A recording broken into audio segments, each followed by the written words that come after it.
Welcome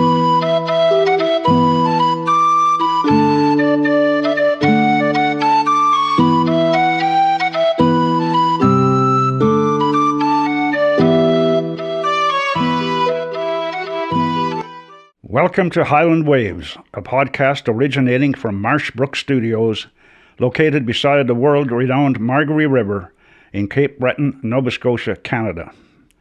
Highland Waves feature stories primarily about the people, but sometimes about the places within Inverness County. I'm Pat Wall, host of Highland Waves, and this morning I'm pleased to introduce our guest, Simon LeBlanc of East Margaree. Simon is a retired teacher, sometime activist, and probably the fittest octogenarian in Inverness County. Good morning, Simon. Welcome to Highland Waves. Good morning, Pat.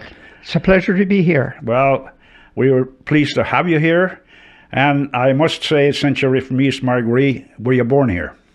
Yes, I was born here. Actually, I was born in Margaree, not in the hospital. I was born at home. Okay. And born on December 31st, 1941. I don't know if it was a pleasure for my mother or a burden.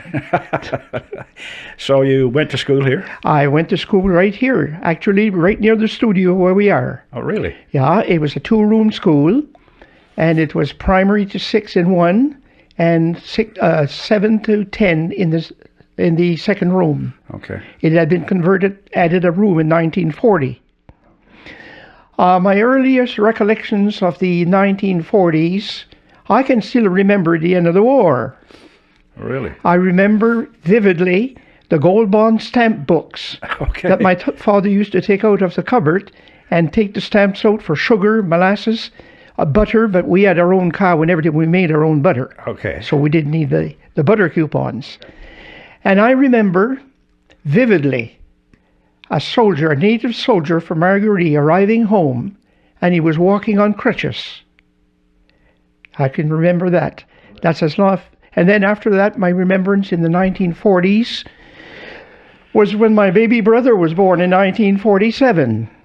And he died in December this past year. Okay. And another recollection that I have of the 1940s is 1948, when our parish priest, our long-serving priest here in Margaree from 1918 to 1947, Father Cormier, died in 1948, and a plane landed in the winter, the month he died in February, landed on the river on the ice. Oh, okay. So it was quite a novelty to see a plane landing here on the river. It's a big deal. So we drew quite a crowd on the river to watch. And then after that, he proceeded to the funeral. So you went through to high school here? I went to grade 8 here in East Margaree. And then we went on to Belcote to do our grade 9 and 10 in the 50s, around 57, 58. And then I finished my high school at Margaree Forks, grade 11 and grade 12. Okay. And from then on to St. FX. So it must have been a different experience to leave a remote area and go to a big university as far as you were concerned back in those days. Yes, it was. Yeah. And we had English by then. But when I started school, I could not speak English. Really? No, at the East Margaree, there was very, very few English-speaking family. So we spoke French only. Okay. And by the time we got to Belcote, it's the same thing. Belcote was all French. Of course. And then we arrived in Margaree Forks. Then we had some English. Okay. Because the students came in grade 10 from Northeast Margaree. So then we had both languages. Okay. Yeah. Well, you certainly learned well. Yeah. And then I went on to St. FX, and I only remained there for 2 years because I wanted to earn my own money. Okay. So I took a junior diploma in education, and I came to teach in Margaree Forks. Okay.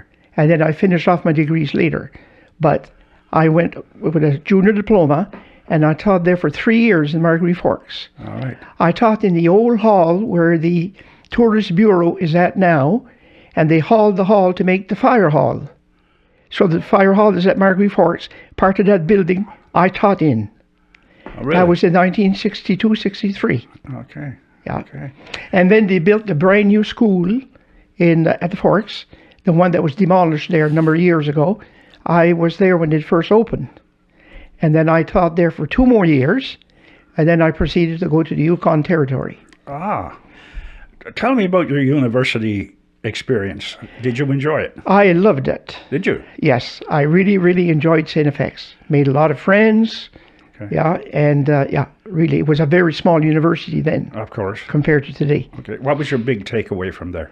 Takeaway from there was probably... Besides your diploma? The friendships. Okay. Friendships that you made. Okay. Yeah. And it was quite an experience for me. I had never been anywhere before that. Yes, okay. I arrived at St. FX, I had never seen the Canso Causeway. Really? No. We didn't travel. To go from Marguerite to Belcote would be quite a chore back in those days, yeah. So how did you travel? Actually, we didn't have a car. Right. Yeah, when I grew up very poor. Yeah, I did all my studies by oil lamp right through to grade 12. We had nothing else. It was outhouses, no bathroom, no indoor plumbing, no water. We had a well outside. Yes. We had to draw the water from the well. Yeah, we grew up very poor. But then again, everybody in the village was pretty well in the same predicament. Yeah. And our university tuition then, the whole year would cost $600. Okay. Now it's about 23,000. Yeah. Makes quite a difference. Big time. Yeah, an X-ring. When we graduated, we got our X-ring. Yes. $25. Okay. Today, $1,400, $1,500. I remember being in hospital some time ago, and the nurse that was looking after me came in at night, and she was in a panic. She had lost her X-ring, and she told me that it cost her $1,800. Oh my. Yeah, she was quite upset, but she found it. Well, you can imagine. Yeah. So your teaching career basically started here in the Marguerite. In the Marguerite, yeah. Okay. Actually, my first teaching experience per se was when I graduated in May of 1962. I took over the principalship of Belcote School. Oh, okay. And I wasn't very old, 19, 20. The man that was the principal there at the time was taking an assignment in Richmond County, tax assessor, I believe, and they were looking for a teacher in Belcote to finish off the year. Okay. So the inspector at the time, Inspector Lent, gave me a call and he said, "Will you take over the Belcote School for the remainder of the year, 2 months?" And I said, "Yeah, sure." He said, "I'll be down to help you with the records at the end of the year." Okay. So I took over, and then from there I went to Marguerite Forks. Okay. And from Marguerite Forks, you went to the Yukon. to Yukon. And Where in the Yukon? I spent 4 years in Whitehorse. Oh, okay. Yeah. And what was that like? That was very nice. I taught the indigenous people and the whites mixed. Yes. Yeah, it was a beautiful experience. And I believe that that's where I got my love of the outdoors. Okay. Everybody was doing something. Everybody was active. Yes. And we were out skiing, curling, name it, mountain climbing. And that's where I... Fishing? And, fishing too. You probably ate a lot of the fish. Yeah. Mm-hmm. What's your greatest takeaway from there in the north? I think it was probably the friendships and my love of the indigenous people. Okay. What do you think is the difference now than it was back then? You mean in teaching? Yes. Back then, there was a respect for teachers. Okay. A total respect for teachers. And the least little thing that he did, if you happened to contact a parent, you wouldn't have to correct that child again that year. Okay. You were for sure. Parents made sure that the students obeyed their teachers. Okay. Today, I think there's probably maybe a bit too much freedom. Okay. And in the last 10 to 15 years, with all the technology that developed, it makes it even harder. Cell phones in the classrooms, in their pockets, and it's different. Of course, yeah. If I were to return to the classroom today after 15 years, I don't know if I could adapt to that. Okay. It would be difficult. See, after I finished my teaching career, I spent 12 years in the classroom after that subbing. Okay. So I subbed in all the schools around. Oh, I see. Okay. But I love teaching. Okay. If I were to choose a career over again, teaching. Well, that's good to hear. Yep. What makes a good teacher? Well, I think that you have to be able to project your knowledge to the students that are in your class in front of you, and a respect for students. Yeah, a total respect for students, and you get it back in return. Okay, so that would be your advice then to Yes. to future teachers. Mm-hmm. Since your retirement, some have referred to you as the archivist here in the Margaree area. Yeah, Can you comment on that? yes. It's too bad that I didn't start earlier, when an awful lot of the older people, I'm the old person now, but it's too bad that we didn't keep the stories that the older people had that we could be able to share today.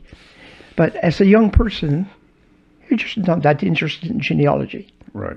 Right. It's only years later. But then you say, looking back, you say, gee, if I had only asked, if I had only was interested in that. But about 14 years ago, I was at the wharf in Belcote, and I was having a chat with Martin Burns. Yes. And we were talking about the old shanties at the beach and everything, how the fishermen would come down there for the week, stay there in the week, and all the old stuff. Charlie Peter Doucette, who had a store at Belcote Beach. And I said, gee, I'd like to see some of those old pictures. Martin didn't hesitate at all. He said, Simon, I got the perfect person for you to go visit. Go visit Mary Louise Monkoski in Belcote. She knows, and she's got the pictures. So I paid her a visit. And I told her what I would like to do. I would like to scan her albums of pictures, so that there would be a keepsake somewhere, somebody would have them. And she said, Simon, that's a great idea. You can have all my albums. And she had an envelope of old pictures of the shanties and everything. Take that, do whatever you have to do with it. She said, I'm not sure what you're going to do with them, but take them and do something with them. And that was my start. And now I have 14,000 old black and white photos of the Margarees. Really? All documented picture by picture. And I then organized a site on Facebook group, okay. Old black and white photos of the Margarees. And I started putting them, and the comments were positive. They were coming. I said, holy, I started something here. Yes. Yeah. And I have to say a big thank you to one person that helped me organize it for Facebook. And that was Diane Bourgeois from Shedican. Okay. Because she had just started a site similar to that. And she gave me the okay, set me up, and away I went. And now I have 4,000 followers on that site. Okay. How do people access that? All they have to do is Google old black and white photos of Margaree, and it'll show up. And then the site is public as far as that. Anybody can see them. Okay. Recently, I had to make them private because there was too many spams. Oh, I see. Okay. So I made it private, and it cut out the spam, and they can still join. Okay. But they have to come through me now to join. Oh, yes, well, of course. Mm-hmm. Being an archivist, and since you were born here in Margaree, was there any association with the expulsion of the Acadians and those who returned to Margaree? I do some genealogy as well. Yes. Yeah. Actually, my wife and I and Shirley Miller from Northeast Margaree have been meeting once a week for the last 7 years, I guess, and we do genealogy. Okay. So the first settlers of Margaree, the first original settlers, I know the background pretty well. Okay. I know the families. I can go way back to the time they arrived here in 1785. In the East Margaree? In East Margaree. Okay.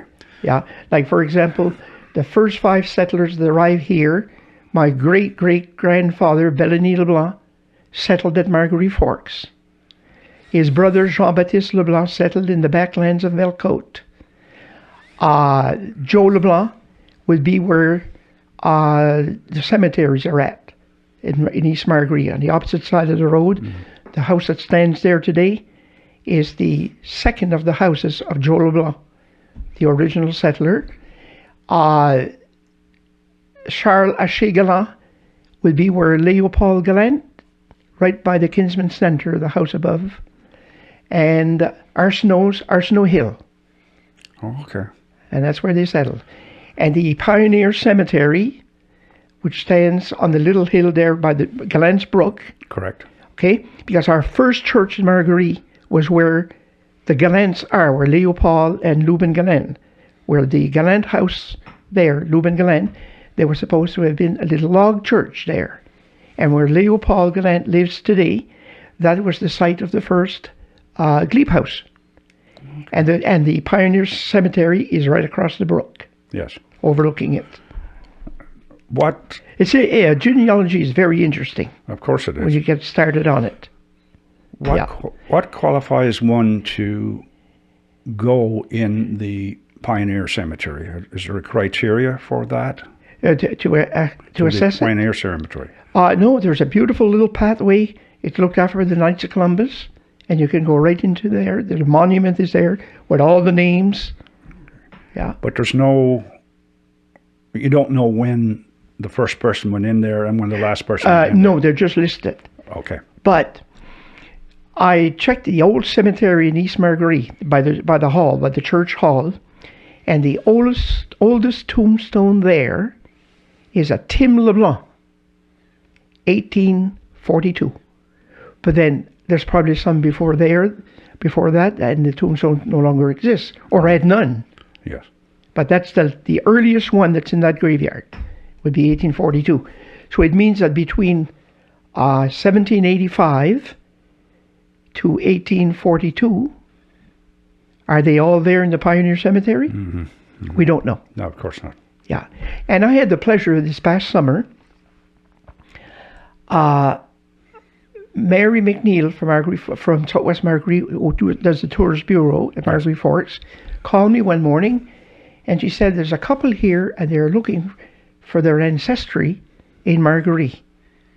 And she said, would you like to meet with them? I said, yeah, send them down. I'll meet them at the church. So we met, and we went to the Pioneer Graveyard, and there was a couple from Ontario, and he had been born in Moncton, and his great-great-grandfather's name is on the tombstone, Toussaint Longuepie. So I had an interesting visit with him. I took them to the property where the Muses, Johnny Muse, where Tara and John Wolford lived, because that was the original property, and I took them to the property for a visit. Wow, that's quite. And this was a great-great-grandson looking for his roots. Excellent. You also, I understand, did some work in hospitals with the ill. Yes. For approximately 20 years, I've been doing palliative care. Okay. Yeah. So I spent many a night at the hospital. Okay. Many hours down there. Yeah, and I enjoyed it. It must be quite satisfying too. Very satisfying. Yes. Yeah. And it's not everybody is cut out to be a palliative care supporter. Yes, I agree. Some people probably wouldn't be able to do it. Mm-hmm. Yeah. But I can. It's a great help for the families. Yes, I spent many a night there. Yeah. Well, certainly the community really respects that. And I'm going to switch places now, and we're going to talk about your physical activities. I understand I know you're a walker, a hiker, a cyclist, a skater, and a kayaker, and you also swim. Mm-hmm. Where do you get the time to do this? So far I have my health, okay, and I'm able to do those things. I know my limits, but there's none of those sports that I can't do. The only one that I gave up a number of years ago was downhill skiing. Okay. Because I said to myself, if something should happen when I'm downhill skiing, with powdered snow, you can hit a patch of ice, probably injure yourself, and then you can't do the other sports. So that one I gave up. But every other sport I do, from cross country to kayaking, and I put many hours. I see you on the river all the time in your kayak. You must take some training, though, and particularly safety side, too. I did take a course about 10 years ago in North Rustico, PEI, how to save myself and to help others, save somebody else. Okay. I took a 4-hour course. Yeah. No, I feel safe when I'm on the river. Have you had to... And I do it winter and summer. Last year, I kayaked every month of the year. Really? Mm-hmm. Yeah. I put an average of 80 hours a summer. Have you had to save yourself? Once. It happened. My son-in-law and I were kayaking from Chimney Corner Beach to Whale Cove. We wanted to do that trek. And the wind picked up. And I turned around to see where my son-in-law was. I tipped the kayak, and then I was in the water. Couldn't get back in. Okay. The waves were so high. We made it to shore, and we portaged the kayaks to Whale Cove. Oh. That was the only time. And if I had been cautious, it wouldn't have happened. Of course. Yeah, I hit the wave sideways instead of going head on. Yeah. Or at a 45-degree angle. Of course. Yeah, and besides that, we did some. I went to North River, spent some time there with Angelo Spenzanzola. We spent a whole day there kayaking over to the Englishtown Ferry. I kayak in the Bay of Fundy, up in near Partsboro. Okay. Yeah, and I did all the lakes and the rivers around here. I enjoy it. What's your best type of kayaking for you? What do you mean there? I mean, is it ocean kayaking? No, I prefer lake or river. Lake and river. Okay. I never tackle Lake Ainsley because the winds can pick up there pretty fast. And if you're in the middle of a lake, you haven't got time to get to shore. Right. But who wants to go in the middle of a lake? There's nothing to see. You pretty well follow the shoreline. Yes. Yeah. That's where all the interesting things. That's where the interesting, especially the eagles and the hawks. Of course. Yeah. Yeah. But yes, I stay physically active. You're also a swimmer. I do some swimming, yes. What is your thought? What are your thoughts on the West Aquatic Center, Cape Breton West Aquatic Center? I think it's great. Is it feasible here? That's another question. Do we have the population that are willing to use it? Are people from away, let's say Pleasant Bay or Ingonish, going to come to Marguerite to use it? I hope so. But let's be realistic. They might come once, might come twice. How often do we go to Port Hawkesbury to go swimming? But I think it's a great idea. Yeah. Probably if the facility was here, right, more people would partake. Yeah, there is that too. Yeah. Yeah, it's. They'll see it as listen, we got this here, we got to support it. That's true. The other part that I've read about it, not very much, but it's the fact that it's going to be carbon free. Yes. And that certainly goes well with what's happening at this stage in our lives. In our lives. Change. Yeah. Mm-hmm. And I think the costs of maintaining and keeping the place going will be diminished as well as a result of the process they're going to use. Oh, I'm all for it. Yeah. I think it's a grand idea. Yeah. Yeah. But let's hope it's... Yeah, I think it's good for recreation, and recreation is good for health. Right.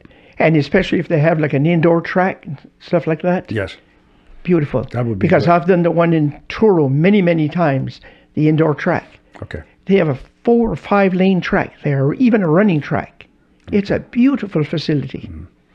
And I've done also the track in the one in New Glasgow. Okay. Yeah.